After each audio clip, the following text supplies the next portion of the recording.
Under the warm orange sun, in a vast desert in Mexico, there stood a single cactus named Rosa. Rosa was large and impressive, with shiny spines all over her body, including her 2 dark green limbs, which stretched out on either side of her. She had carefully grown herself a small orange flower, which sits perched on her head. Rosa was happy in the desert. She spent her days in the wilderness, watching the endless desert skies turn from pink to purple to blue and to streaky orange and pink once more, before it turned inky black and became covered with hundreds and thousands of twinkly stars. She looked out across the sand, being warmed and relaxed by the sun, and then bathed in the calm of the moon. She saw rolling hills rising in the distance before her, and a stretch of desert, empty and clear aside from some other cacti like her, far, far away on the horizon. She enjoyed watching lizards and insects scuttling by, and she always called out her hello. However, Rosa wished she had some friends nearby to teach her about the world beyond her patch of desert. The other animals didn't often stop to chat. They all thought she must be a prickly character due to her long, pointy spines. This cactus was not prickly, though. Not at all. She was a happy, loving plant, and all she wanted was a cuddle and a friend to talk to. Rosa did everything she could to look more cuddly. She concentrated really hard and carefully grew 3 more flowers on top of her head. 1 blue, 1 pink, and 1 more orange. Orange was her favourite colour, after all. She wore this new flower crown and beamed a big smile at all the creatures that scuttled by. Some smiled back now that she wore her crown. In particular, a large tortoise named Thomas, who plodded slowly by. He had a big, dusty brown shell, splodged with shades of amber and cream. His skin was wrinkly, and he wore a big, toothless smile. His face was friendly and peaceful. Rosa asked Thomas where he was going. He said he was headed over the hill as there was an oasis there. He described it as a glistening turquoise pool, as clear as glass, sparkling in the sunlight. He said it was the most deliciously cool and crisp water in the world, especially tasty in the dry heat of the desert. Rosa had never seen or heard of such a place, but she enjoyed dreaming about it. "What is over that hill, there?" she asked. "Over there? There is a town of people," the tortoise said. He explained that in the town people worked and played and sang music together. He said there were dogs running between colourful market stalls playing with the children. He said there were guitar bands and parties and plenty of delicious food. He said there were houses there painted terracotta, and shops and small restaurants where the waiters wore embroidered aprons. And there were many, many flowers there too. Lots of green leafy plants, shrubs and trees in little pots. Rosa thought it sounded wonderful. All those people together having fun. Thomas had continued plodding by as they had been chatting. He did move rather slowly, after all. Rosa would have enjoyed talking to him all day and learning more about the world that lay out of sight. But he had an oasis to visit, and he was nearly out of hearing range. His hearing did not range far, as he was a tortoise. He had no ears on his little round head. Thomas and Rosa called goodbye to one another, and the cactus watched as he slowly made his way across the desert and over the hill, looking around with a content smile on his face. Rosa was very happy that the tortoise had chatted with her. She wiggled the flowers on the top of her head happily, and spent the next 4 peaceful days and nights dreaming of the world beyond the hills. Not many animals passed her by in this time, and none of them were very chatty. A hare hopped by, looking puzzledly at her spines, before galloping on over the hill. A little desert fox, with big pointy ears, sniffed around the ground, but he was too focused on the scent to pause and notice Rosa. A few butterflies landed on her head one afternoon, sniffing at her flowers, and Rosa laughed as their wings tickled her petals. On the 4th night, Rosa had drifted off to sleep, imagining how beautiful all of the night's stars must look, being reflected on the ripples of the moonlit oasis. She was smiling as she slept, swaying gently in the warm evening breeze. But all of a sudden, she awoke from her snooze as she felt a prickle on her leg. She looked down towards her feet. There was a little creature looking back up at her. "Hello," she said. The creature apologized. The animal shuffled on its little feet and explained that he had noticed Rosa standing there. He had spines too, you see, and so he thought they could be friends. He was an adventurous little porcupine, and he had lots of tales to tell her. Rosa's heart soared. The spiky little creature had given her a hug. She beamed at the prickly animal. He had a big pink nose, with 2 goofy little teeth sticking out below it. He had kind brown eyes and little paws which he bopped back and forth on bashfully. His brown furry body was covered in long black and white spines, many more than Rosa, and they were much pointier too. He introduced himself as Paulo the Porcupine. Rosa was in awe to meet someone so kind, who seemed to understand her feelings so deeply. She knew right away that Paulo was her friend. Paulo and Rosa sat under the stars and chatted for a while. Eventually, they both drifted off to sleep. Rosa swayed gently, and Paulo laid in the sand on his spines, pointing his little belly in the air towards the moon, snoring softly. When they awoke, the sky was pink. Paulo told Rosa he had been headed into town when they crossed paths. Rosa sighed dreamily and said she would like to hear of his adventures there, for she dreamed of going to the town too. Paulo went quiet, thinking for a while.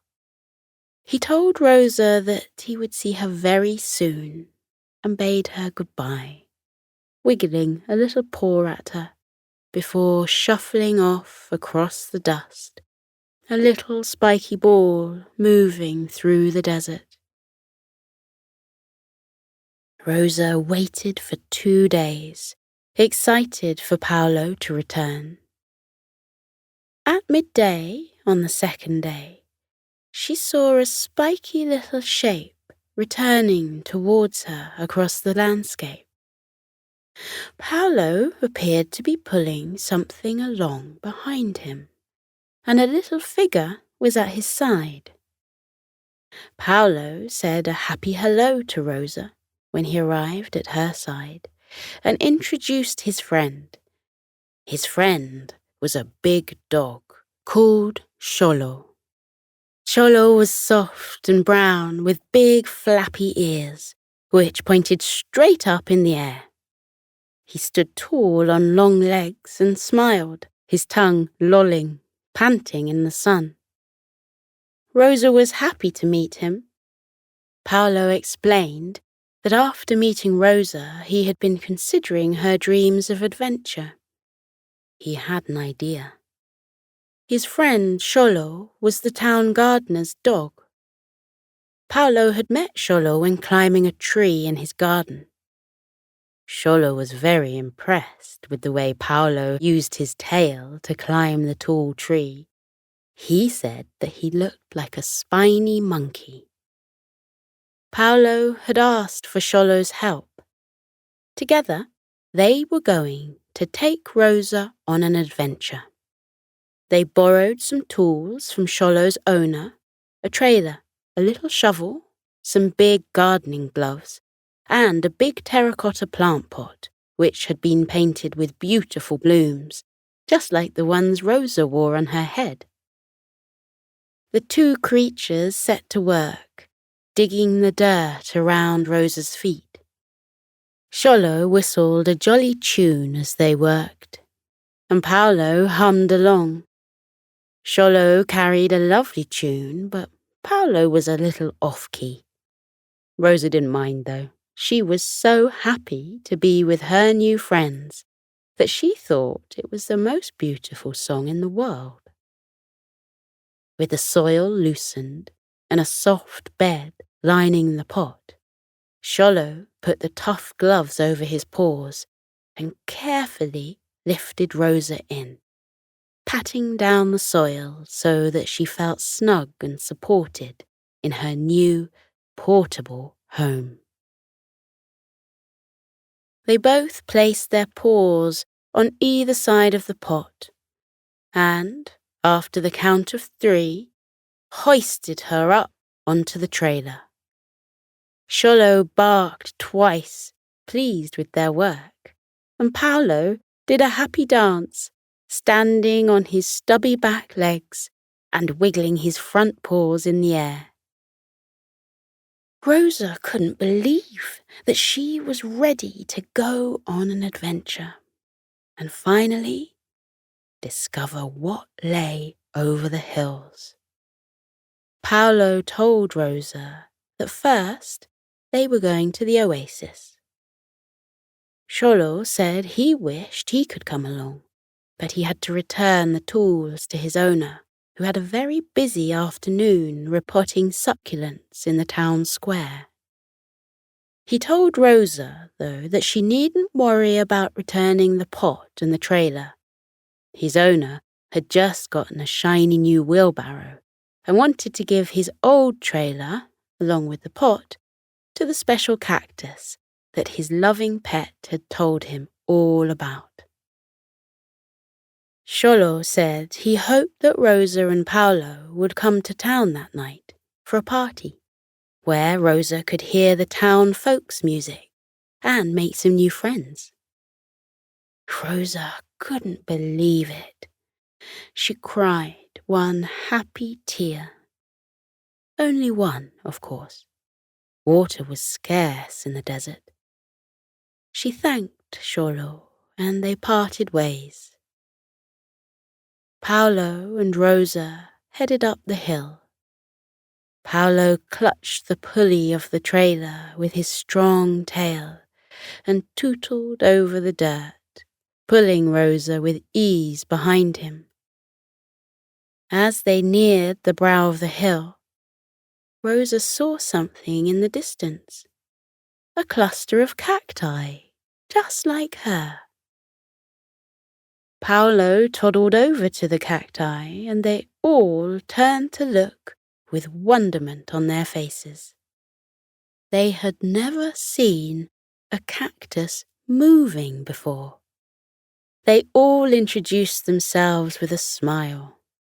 The cacti's names were Cortez, Cedro, Cala, and Cotia, and they all were so pleased to meet Rosa.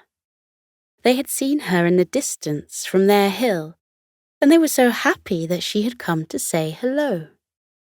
They were pleased to meet Paulo too, and they complimented him on the length and shine of his spines.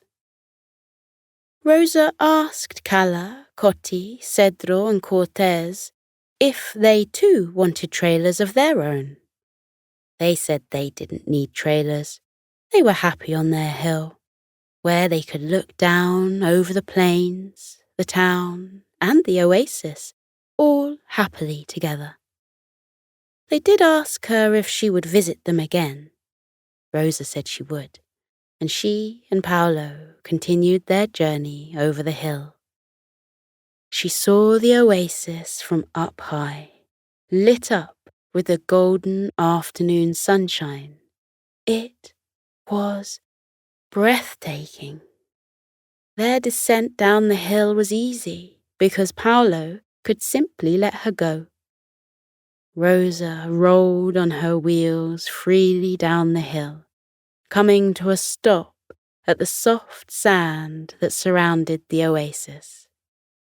Paulo jumped into the air and wrapped himself in a little ball, rolling around and around, tumbling happily down the hill, protected from any stones by his spines. Both were laughing happily together when they reached the water. The water was so light, so bright, and so beautiful. It was turquoise and deep, and they could look down into its depths as easily as looking through a window. Paulo dove in, and Rosa giggled as water splashed her, refreshingly cool in the warm air. The little porcupine swam in loops around the oasis, propelling himself with his little tail. His arms and legs were too short to swim on their own. He splashed Rosa whenever he passed. They both enjoyed their afternoon immensely.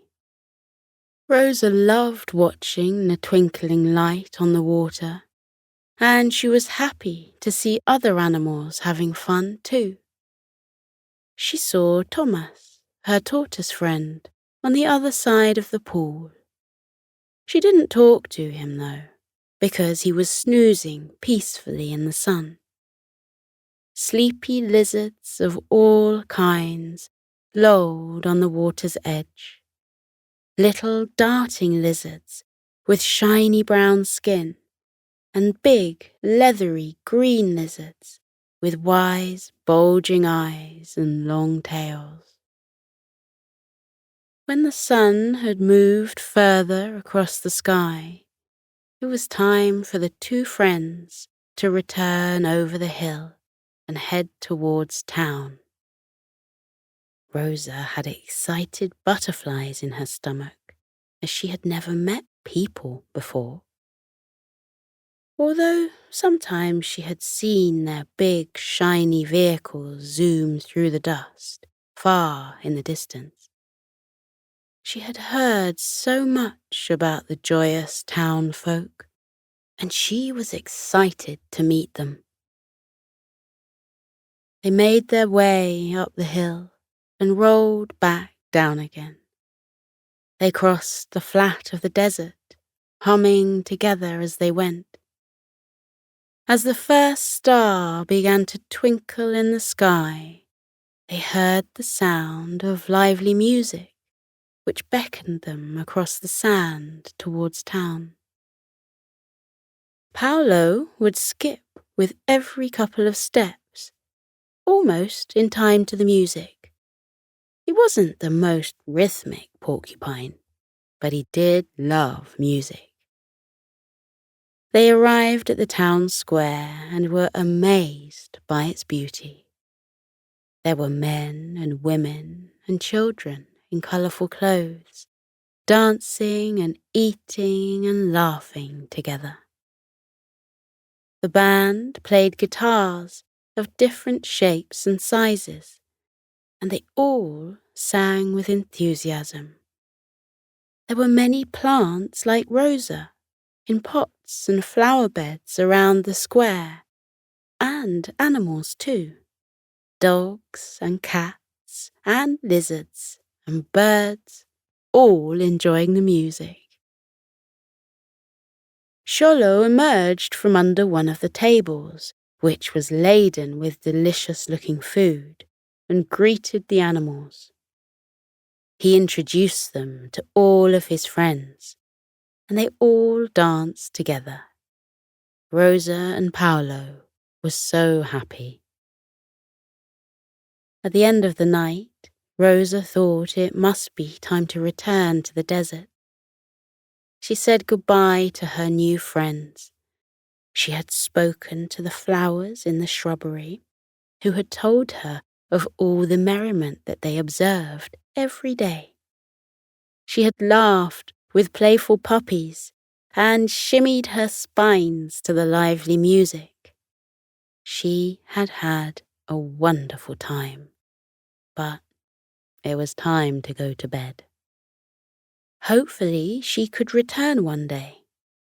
She was sure Paulo would be her friend forever, and that he would be happy to wheel her around on more adventures.